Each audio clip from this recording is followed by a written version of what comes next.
Hello, Future Cushion here. I'm sorry about the late arrival. I really wanted this out by Mother's Day, but due to some more computer issues, it's going to be a little bit late.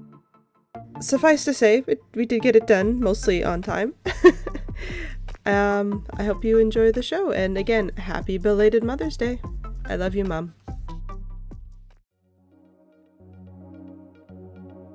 Hello, and welcome. Welcome. This is a special edition Cushin's Mother's Day edition.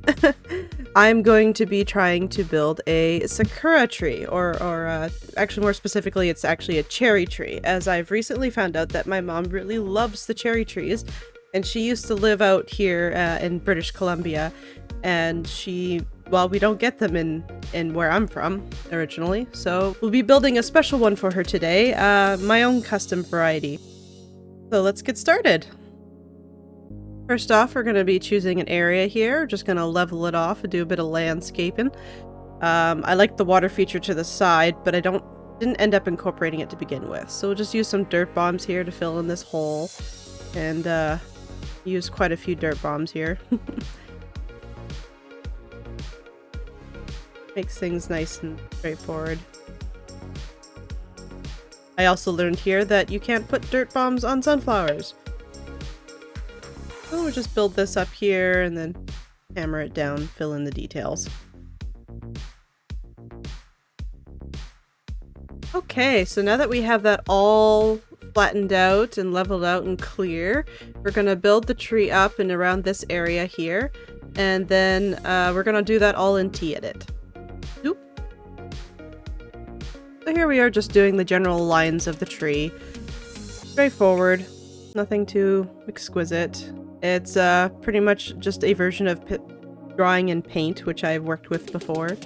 But, you know, just general shape of the tree. I'm not going to add the leaves in here. I'm going to do that manually. I like the being in Terraria and building some of those aspects manually because you can do a lot of customization at that point. A little bit easier to see what's going on and seeing the changes that you're making. I find T-Edit, it's a little bit hard. Also, I was using a reference for the shape of the tree that I wanted.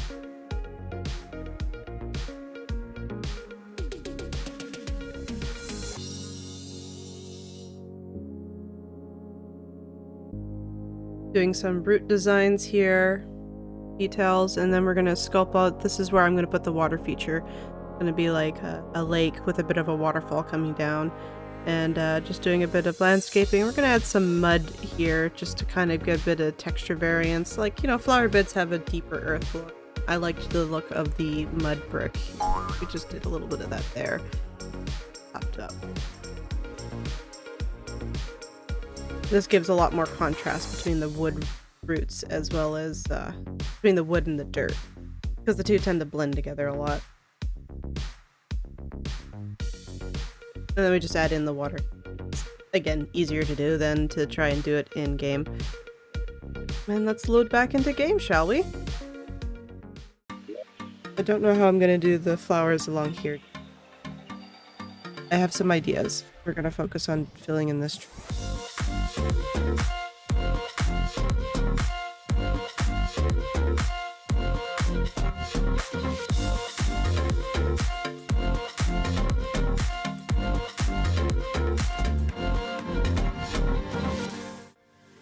Okay, we're gonna add some brown painted Titanstone brick. A personal favorite of mine, but it adds a really nice shading texture to it and adds a little bit of extra detail that I really love.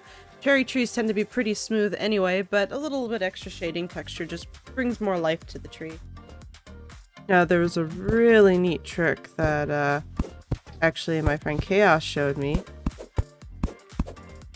with using wood platforms trying to make branches.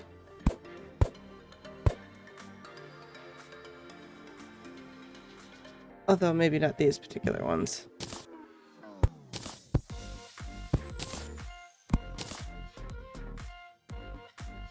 And, you know, play around with it, I guess.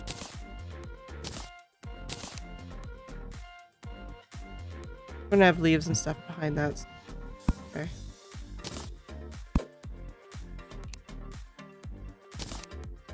really adds to it. Gives it a little more character. And like, you know, more textures. All about texturing. Okay, and now we're going to switch to some negative paint, and we're just going to do the backdrops of the leaves. I like to do this part first, just to get a kind of general shape of the tree, idea of where I want some branches. And I just like the way it's much easier to place the wall randomly with its auto clicker, where you can't really do that same thing with blocks.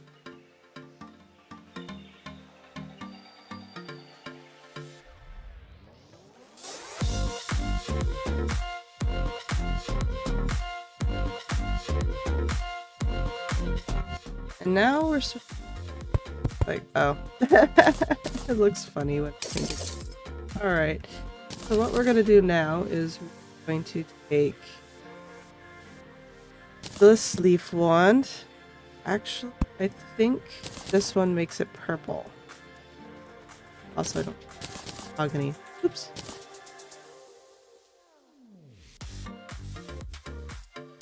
Now, the important thing that you're trying to get with this tree is, like, I noticed a lot of the trees, the cherry blossom trees, have, it looks like they got, like, the branches are really long and spindly, so it looks kind of pokey.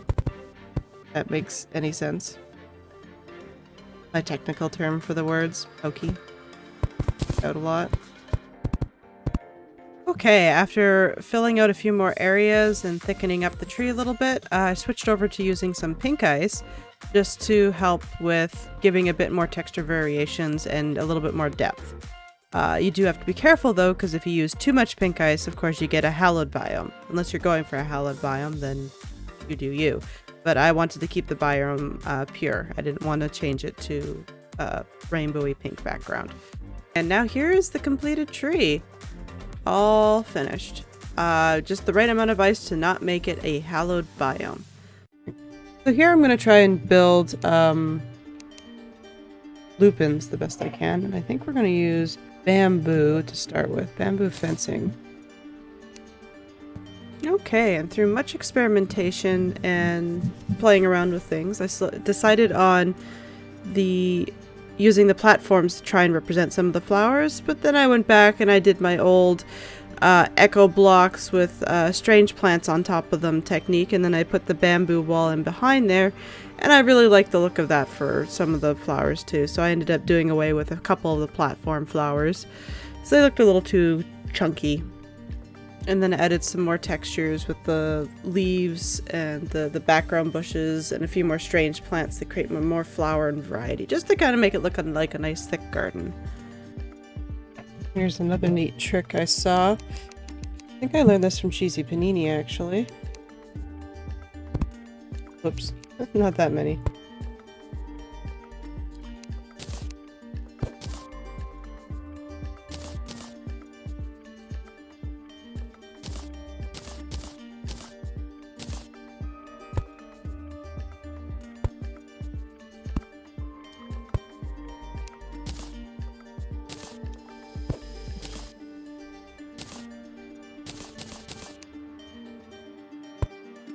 Okay, and after adding some of the flowers, we added some grass seed of both jungle grass and regular grass just to give it a little bit more greenery and help blend the two different materials together.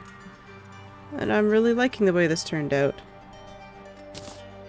Let me come over here and start working on the water feature.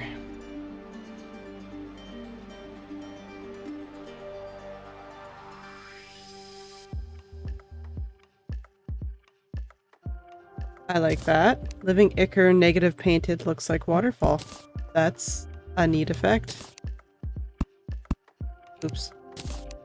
But not that negative painted. So what I need is rocks. Okay, after a bit of struggles and playing around with the different rock textures and stuff, we got a general shape and color I like. The negative painted ichor flames really bring out, like, illuminate the waterfall, really make it stand out. So I started adding some strange plants here and also adding these combination of spikes and wood spikes. It's for the seaweed or grassy, underwater grassy effect. Because the two don't blend together, it makes it great to put them side by side and really make it look nice and lush. Okay, so we're just going to place a dirt block here, an actuator. I'm going to hammer this first because we want the shape of it. And then if you take a piece of coral, I'm going to paint this with aluminum paint first. If you use coral on this, oh, just give me a second, I have to get the right one. I want the leafy green one. And RNG's not on my side. Finally, there we go. Well, if you put the coral there, and well, we're going to add a couple more blocks here first. What will happen is you can actuate these blocks. Oh, I painted those with aluminum paint. I didn't mean to do that. Boop. And then afterwards, you just actuate the blocks underneath of it, and the coral will not fall off. It's quite a neat trick to giving a grassy look going all the way up the back of the wall, like mosses, plants are growing from the back wall and on the walls, and just make it look like it's growing right out of the wall. Okay, and here's the completed project. As you can see, we did some lovely illumination and a full cherry tree. I had decided to add in some nebula fragments in key locations to give it a nice luminescent pink glow. And you can tell by the waterfall there that the ichor, negative painted ichor living flame blocks, that's a mouthful, give off a beautiful ambient light. So I tried to balance out the rest of the piece, and I think just it looks really great at night and it looks great during the day. I'm very happy with it. Thank you very much, everybody, and happy Mother's Day!